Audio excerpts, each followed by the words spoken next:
Breaking news happening now. This is Wave 3 News.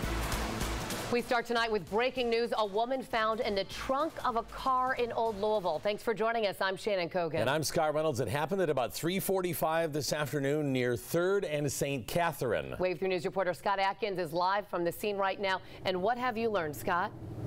Well, neighbors were nearby picking up their kids from school. Walking along the sidewalk, they heard some tapping coming from a trunk of a car, and they found a woman inside. This all happened around 4 o'clock this afternoon here at 3rd and St. Catherine. I want to show you this incredible scene here. The vehicle parked in the parking lot just behind me beyond the crime scene tape. The Good Samaritan grabbed a brick, smashed the driver's side window, and then popped the trunk. They found that brick right over here on the other side of the street where there's a pile of bricks along a brick wall. They grabbed one of those bricks over here along St. Catherine and ran across the street and got her out. She has been missing for 2 days now, and she was found alive and now taken to University Hospital.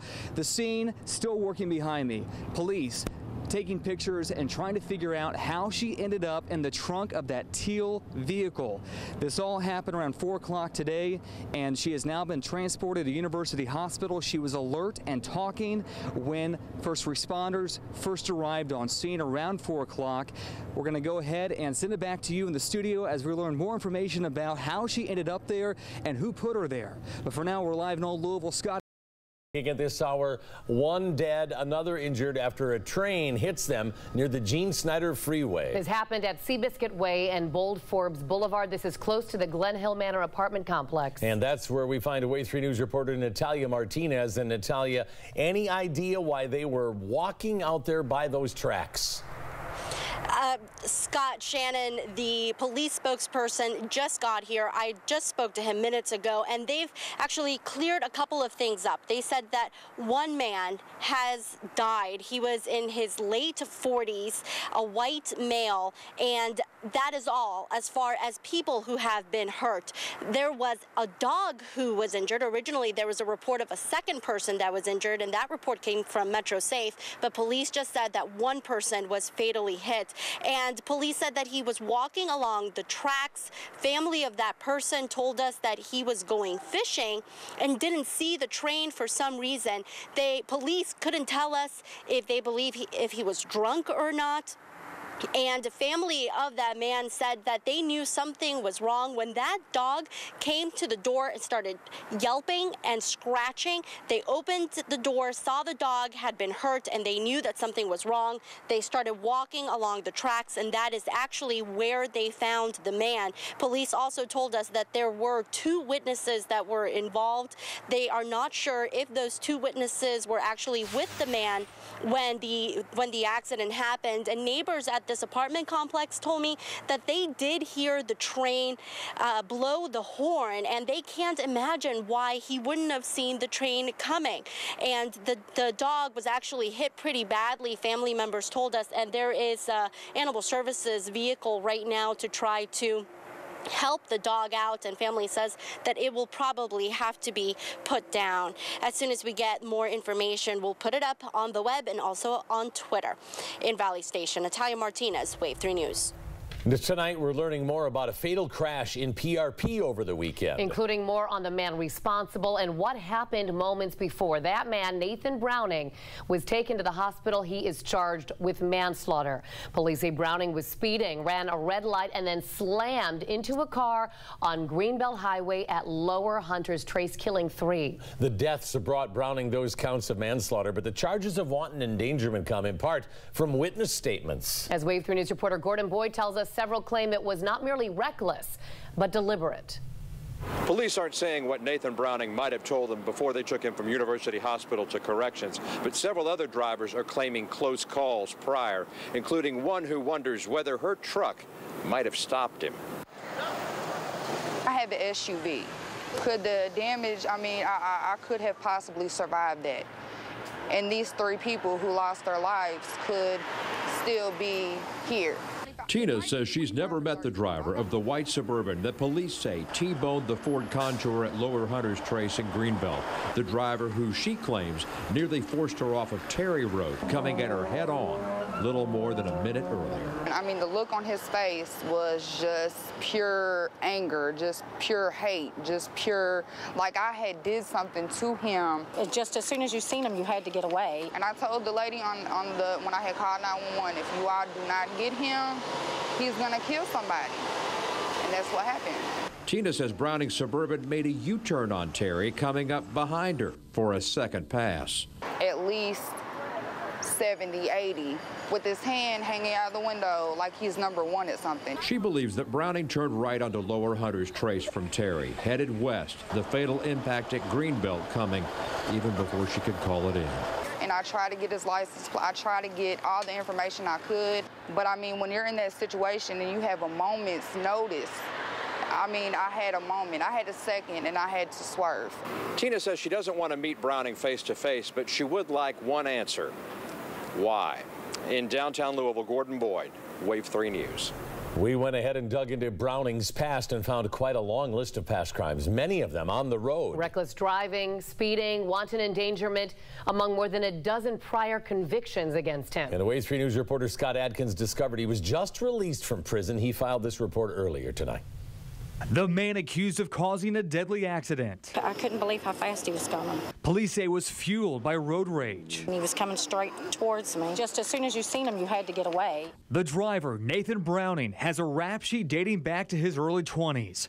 Harassment, drug possession, speeding, and evading police. In 2012, Browning was released from prison on shock probation. While back out, court records reveal Browning violated a domestic violence order and was charged with criminal trespassing just months before a September evening that would end with 3 people dead. The worst part of doing this job is no matter all the contact we have with people, no matter what the resources are in the community, it's never going to be enough. Despite arrests, domestic violence protection orders, and drug charges, the system didn't keep Browning locked up.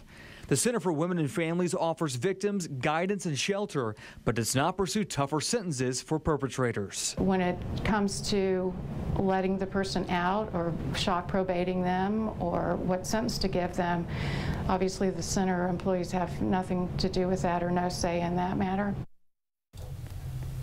Also tonight, a local lawyer arrested for allegedly playing with her phone while driving drunk. LMPD took 27-year-old Rosanna Heinrichs into custody early on Sunday. According to an arrest report, an officer saw her swerving on Shelbyville Road. When pulled over, she admitted to using her phone, trying to find a place to order a pizza from.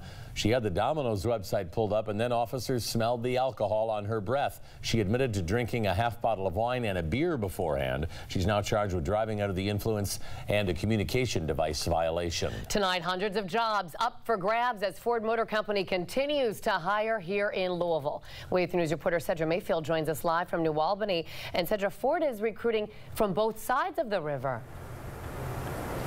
Last week, Ford recruited at the Kentucky Career Center. This week, they're recruiting here at Work One in New Albany. 250 positions up for grabs. Positions in such high demand, just getting an application is even taking some extra work.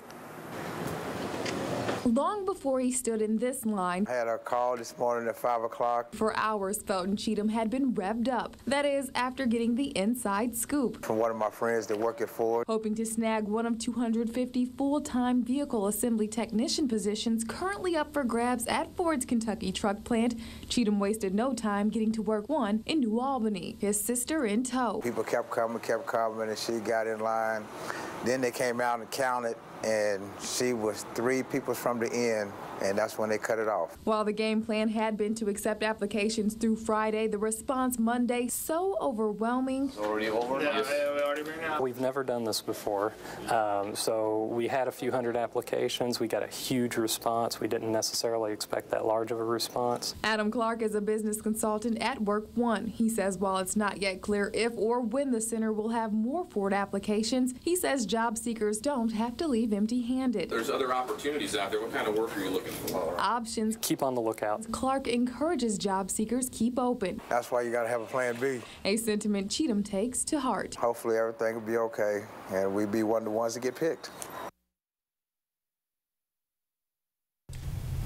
Still ahead, almost 100 cats found in one neighborhood, and they are all in need of homes. But first, Teddy Bridgewater gets his first taste of the big leagues, and he sets a franchise record.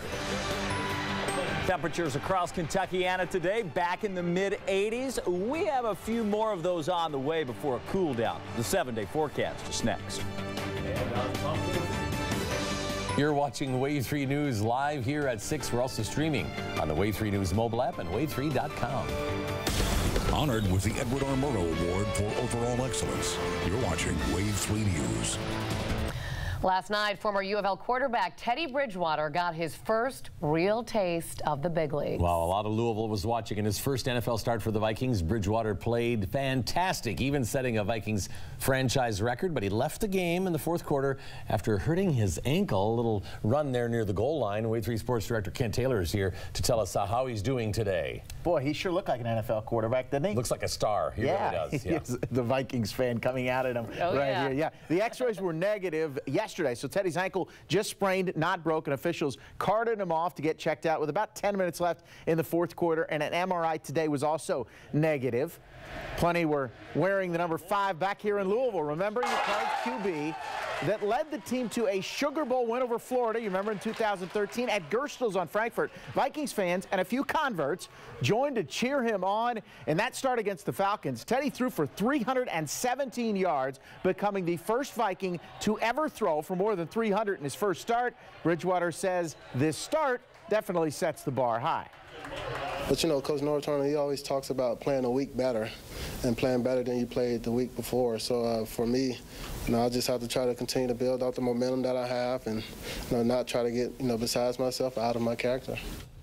Coming up in sports in just a few minutes, Teddy says that his current situation is really nothing new for him as he gets ready for his next start. He hopes it'll be his next start Thursday night at Green Bay. National TV. And his ankle will recover that quickly, you think? He'll be okay? Yeah, I don't know if he'll be quite as mobile as he was at times in the game, but as he's shown us at U of L when he battled through some other injuries, he's still accurate. And I was at my kids' game yesterday, and a lot of Cards fans were keeping up to date on their phones because he's so revered. A lot of times these guys get out of school for a couple of years and you lose a little touch with them, but for him it's so fresh. It was just a couple months ago he was playing for U of L, so they're all still pretty connected to him. Very true, Kent. All right, thanks. Still to come, a man stealing from a baby store, and the whole thing is caught on camera. Well, beautiful conditions for a nice evening walk around the neighborhood. Well, temperatures are going to be cooling down toward the end of the 7-day forecast. Comes with a rain chance, too. I'll time it out when we come back. A shoplifter caught on camera. This happened at the Diaper Ferry Cottage on Bardstown Road, and take a look. You can see this guy grabbing merchandise. He's stuffing it in his pants, and then he's walking casually away, and look at that very clear shot of him. A nearby store also said that they have seen the same man stealing from their store. If you recognize that person, you are asked to call LMPD. New here tonight at 6, almost 100 cats in Oldham County, all rescued from one subdivision. The Humane Society of Oldham County confiscating these felines from the Lakewood Valley subdivision, and they're all socialized pets. Reproduction just getting out of control. Oldham County Animal Control is in need of people to foster or adopt all those cats. For the number to call, visit our website, wave3.com. Will ever wonder what the highest paid jobs in Kentucky are? Hate to break this to you, but bourbon makers did not make the cut. These numbers come from the U.S. Bureau of Labor Statistics. Number 3, general pediatricians, family and general practitioners clock in at number 2. The highest paying job, a general internist with a salary of more than $175,000. That's someone who deals with internal medicine. If you'd like to see the top 50, go to our website, wave3.com. Just click the I Saw It on Wave 3 News tab. But the top 3 all in medical. Yeah, and brain surgeons, maybe not enough of them. I think they make pretty good money, too. I would, yes. Yeah, our resident brain surgeon is here tonight, Kevin. I'm thinking with weather like we've been delivering that the meteorologist should be up there on that scale. Not so, huh? No. Hey, what about this beautiful photo here? You might notice the rod and reel in the far corner of the screen. This was the sunrise at Hardy Lake just a couple of days ago. Chester sending this in. Beautiful up in Scott County, Indiana, and Hardy Lake right there in Scottsburg. Speaking of beautiful pictures, pictures. A number of you have been sending them in as we're starting to see some of the hints of fall color across Kentuckiana. Jan from southern Indiana sending in this photo, looking good out there as well. Starting to see some of the oranges and yellows pop up. If you want to share your photos, we'd love to see them, and we'd love to show our viewers. You can hashtag us on Twitter. That's just Wave3Fall. Find us on Facebook. Send us an email, pics, P-I-X, at wave3.com.